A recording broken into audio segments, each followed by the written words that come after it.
सावन सोमवार के दिन दिखते हैं ये 7 संकेत, तो समझ जाइए महादेव आप पर प्रसन्न हैं। आज की इस प्रस्तुति में हम उन्हीं संकेतों के विषय में जानने वाले हैं। दोस्तों, एक समय की बात है, भगवान शिव और माता पार्वती कैलाश पर्वत पर बैठकर चर्चा कर रहे होते हैं। तब देवी पार्वती महादेव से कहती हैं, हे स्वामी, श्रावण का महीना आपको अत्यंत प्रिय है। जो भी भक्त इस महीने में व्रत करते हैं, आप उन पर सदैव कृपा दृष्टि बनाए रखते हैं। किंतु हे प्रभु, इस विषय में मेरे मन में एक शंका उत्पन्न हो रही है, जिसका उत्तर मैं आपसे जानना चाहती हूँ। भगवान शिव कहते हैं, हे पार्वती, तुम्हारे मन में जो भी शंका हो निसंकोच होकर पूछ लो। तुम्हारी हर शंका का समाधान करना मेरा कर्तव्य है। देवी पार्वती कहती हैं, हे प्रभु, जब आप अपने भक्तों पर प्रसन्न होते हैं तो उन्हें किस प्रकार के संकेत देते हैं? आप स्वयं तो उन्हें दर्शन देने नहीं जाते हैं, तो फिर भक्तों को कैसे पता चलेगा कि आप उन पर प्रसन्न हैं? ऐसे कौन से दिव्य संकेत हैं जिनसे आपके भक्त समझ सकें कि आपने उनकी पूजा को स्वीकार किया है और आप उन पर प्रसन्न हैं? भगवान शिव कहते हैं, हे सुरेश्वरी, आज तुमने उत्तम प्रश्न किया है। यह सत्य है कि जब भी मैं किसी भक्त पर प्रसन्न होता हूं तो उसे मेरे द्वारा दिव्य संकेत प्राप्त होते हैं। जब भी मेरा कोई भक्त सच्चे मन से मेरी पूजा करता है तो उस पर प्रसन्न होकर मैं उसे दिव्य संकेतों के द्वारा यह समझाने का प्रयास करता हूं कि मैं उसकी भक्ति से प्रसन्न हूं। हे देवी, उन दिव्य संकेतों के बारे में बताने से पूर्व मैं तुम्हें एक प्राचीन इतिहास सुनाता हूं। यह कथा पूर्व काल में एक ब्राह्मण ब्रह्मदत्त की है, जो मेरा परम भक्त था। उसकी भक्ति से मैं अत्यंत प्रसन्न था और मैंने उसे कई संकेत दिए थे, परंतु वह उन्हें समझ नहीं पाया। इस प्राचीन कथा के माध्यम से तुम्हें यह पता चल जाएगा कि वे दिव्य संकेत कौन से हैं। जो भी मनुष्य इस प्राचीन कथा को ध्यान से सुनता है, उसके कोटि कोटि पाप भस्म हो जाते हैं। इसीलिए देवी, आप इस कथा को ध्यान से पूरा सुनिएगा। मां पार्वती कहती हैं, हे प्रभु, आप मुझे वह कथा सुनाइए। मैं उस कथा को पूरा अवश्य सुनूंगी। आपके मुख से इस कथा को सुनना बड़े सौभाग्य की बात है।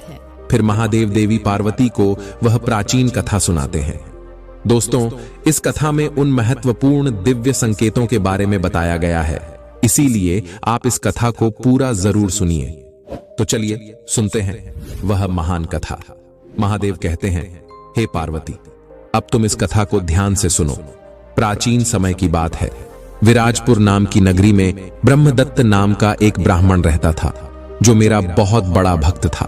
उसका आचरण पवित्र और साधारण था और वह प्रतिदिन शिवलिंग की पूजा करता था।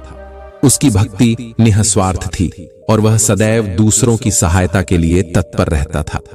उसकी एक पत्नी और पुत्र थे, जिनसे वह बहुत प्रेम करता था। ब्रह्मदत्त सदाचारी, गुणी, शास्त्रों का झाता था।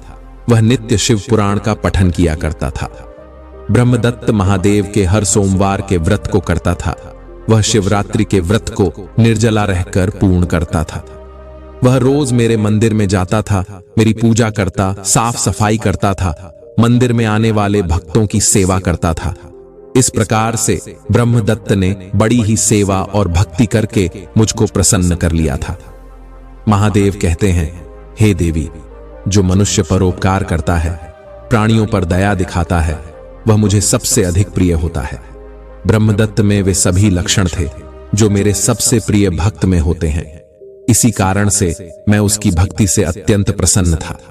इसीलिए मैंने उसे अनेक प्रकार के संकेत दिए। मैंने संकेतों के माध्यम से ब्रह्मदत्त को समझाने का कई बार प्रयास किया, किंतु वह मेरे द्वारा दिए गए संकेतों को दुर्लक्ष्य कर दिया करता था। महादेव कहते हैं, हे देवी, अब मैं तुम्हें उन संकेतों के बारे में बताता हूं जो मैंने ब्रह्मदत्त को दिए थे। सबसे पहला संकेत मैंने उसे चंद्रमा के स्वरूप में दिया था।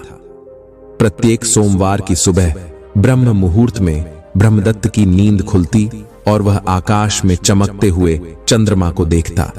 यह दृश्य उसके मन में शांति और सुख का अनुभव कराता, लेकिन वह मेरे द्वारा दिए गए इस संकेत को समझ न सका।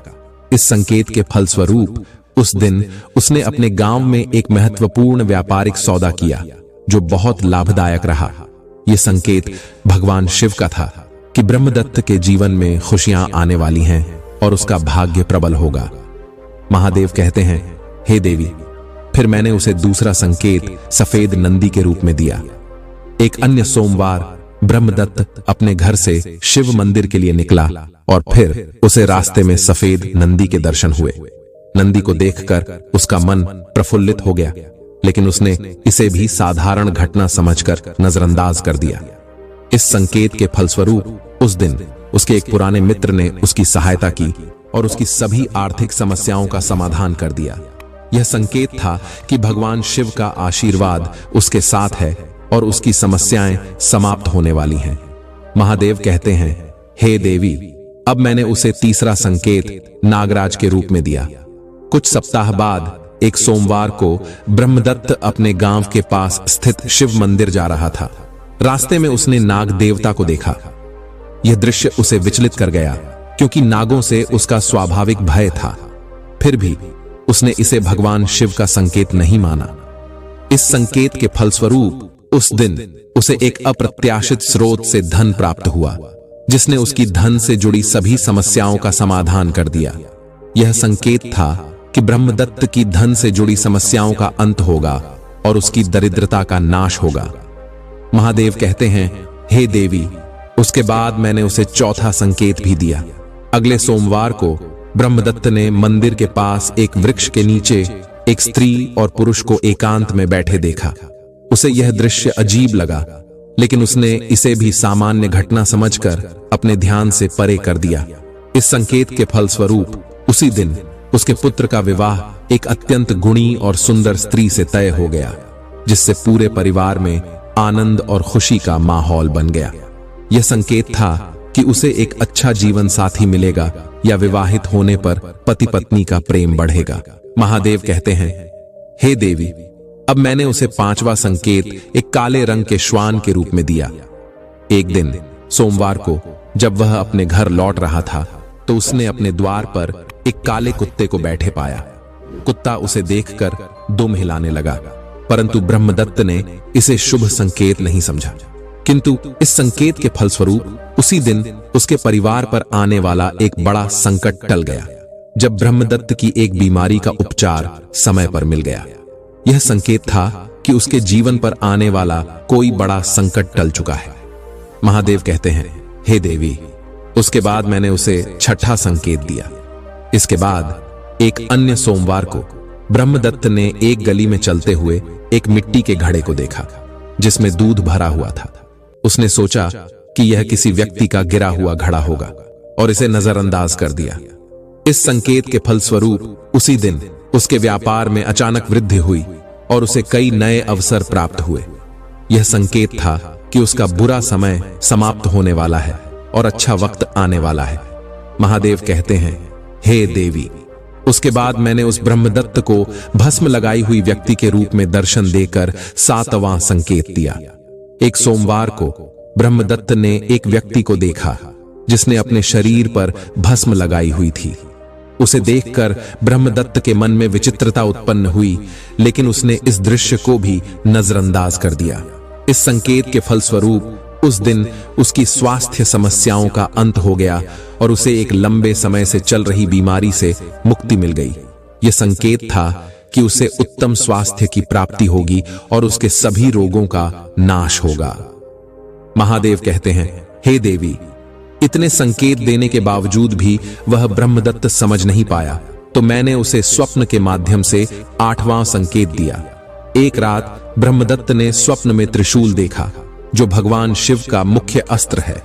यह संकेत था कि ब्रह्मदत्त के समस्त शत्रुओं का नाश हो जाएगा। इस संकेत के फलस्वरूप ब्रह्मदत्त के जो शत्रु थे, वे उसके घर पर आकर उससे क्षमा याचना करने लगे। एक अन्य रात उसने सपने में डमरू देखा, जो भगवान शिव के संगीत का प्रतीक है। यह संकेत था कि उसके जीवन में संगीतमय संतुलन और आनंद आने वाला है। उसी सप्ताह उसके घर में एक बड़े उत्सव का आयोजन हुआ, जिससे सभी को अत्यधिक खुशी और संतोष प्राप्त हुआ। इतने संकेत मिलने के बाद भी ब्रह्मदत्त भगवान शिव की माया को समझ नहीं पाया। ब्रह्मदत्त भगवान शिव के दर्शन के लिए व्याकुल था। उसके मन में महादेव के दर्शन करने की अभिलाषा थी, और वह उनके दर्शन करने के लिए कुछ भी कर सकता था। फिर एक दिन ब्रह्मदत्त ने अत्यंत दुखी होकर अपने प्राण त्यागने का निश्चय किया और प्राण त्यागने के लिए वह नदी की ओर जाने लगा। नदी के पास पहुंचने पर नदी के किनारे खड़े होकर वह महादेव से प्रार्थना करने लगा, हे देवादि देव महादेव, कृपया मुझे दर्शन दीजिए। क्या आपके इस तुच्छ भक्त से कोई भूल हुई है? क्या मेरी भक्ति में कोई कमी रह गई है? अगर मेरी भक्ति सच्ची है तो आज आप मुझे दर्शन देंगे, अन्यथा मैं अपने प्राण त्याग दूंगा। इतना कहकर ब्रह्मदत्त नदी में कूदने ही वाला था कि महादेव उस स्थान पर प्रकट हुए। भगवान शिव ने प्रेम पूर्वक कहा, ब्रह्मदत्त, मैं तुम्हारी भक्ति से प्रसन्न हूं और मैंने तुम्हें अनेक संकेत दिए थे, परंतु तुमने उन्हें समझा नहीं। साक्षात महादेव के दर्शन करके ब्रह्मदत्त बड़ा प्रसन्न हुआ और उन्हें बारंबार नमस्कार करने लगा। उसकी आंखों से आंसू निकल रहे थे। ब्रह्मदत्त ने हाथ जोड़कर कहा, हे भगवान, मैं मूर्ख हूं, मैं अज्ञानी हूं, मैं आपके संकेतों को समझ नहीं पाया। कृपया इस तुच्छ भक्त को क्षमा कीजिए। हे प्रभु, कृपया आप मुझे उन संकेतों का महत्व समझाइए। भगवान शिव ने ब्रह्मदत्त को प्रत्येक संकेत का महत्व समझाया। उन्होंने कहा, हे ब्रह्मदत्त, जब तुम्हारी नींद ब्रह्म मुहूर्त में खुली और तुमने चंद्रमा को देखा, वह संकेत था कि तुम्हारे जीवन में खुशियां आने वाली हैं।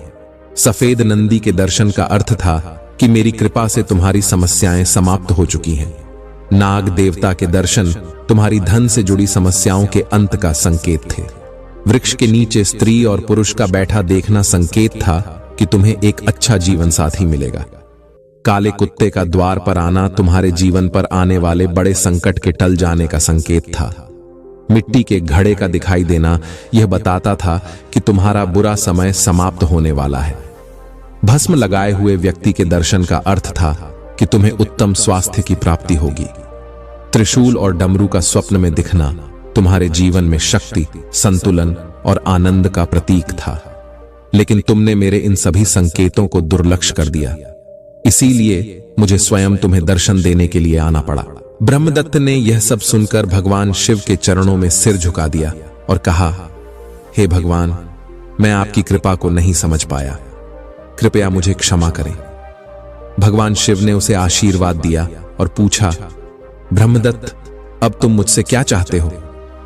ब्रह्मदत्त ने विनम्रता से उत्तर दिया, हे भगवान, मुझे कुछ नहीं चाहिए, केवल मुझे आपके चरणों की सेवा करने का अवसर दें और मुझे कैलाश पर ले चलें। भगवान शिव ने उसकी भक्ति और आचरण की सराहना की और कहा, तुम्हारी यह इच्छा अवश्य पूरी होगी। अब से तुम और तुम्हारा परिवार कैलाश पर निवास करेगा। देवी पार्वती ने भगवान शिव की कथा सुनकर कहा, हे स्वामी, आपकी इस कथा ने मुझे अत्यंत प्रभावित किया। अब मैं समझ गई कि आपके भक्तों पर प्रसन्न होने के संकेत कितने महत्वपूर्ण होते हैं। भगवान शिव ने मुस्कुराकर कहा, देवी, यह सत्य है। मेरे भक्तों को इन संकेतों को समझना चाहिए और अपनी भक्ति में अडिग रहना चाहिए। यही उनके जीवन में सुख और समृद्धि लाएगा। इस प्रकार भगवान शिव और देवी पार्वती का संवाद समाप्त हुआ। आज की इस वीडियो में बस इतना ही। आपको ये वीडियो कैसी लगी वह हमें कमेंट बॉक्स में कमेंट करके जरूर बताना, और वीडियो अच्छी लगी हो तो वीडियो को ज्यादा से ज्यादा लोगों तक शेयर भी कर देना। मिलते हैं आप सबसे बहुत ही जल्द अगला वीडियो लेकर। साथ ही दोस्तों, कमेंट में हर हर महादेव जरूर लिख देना और चैनल को सब्सक्राइब जरूर करें। आप सभी का धन्यवाद।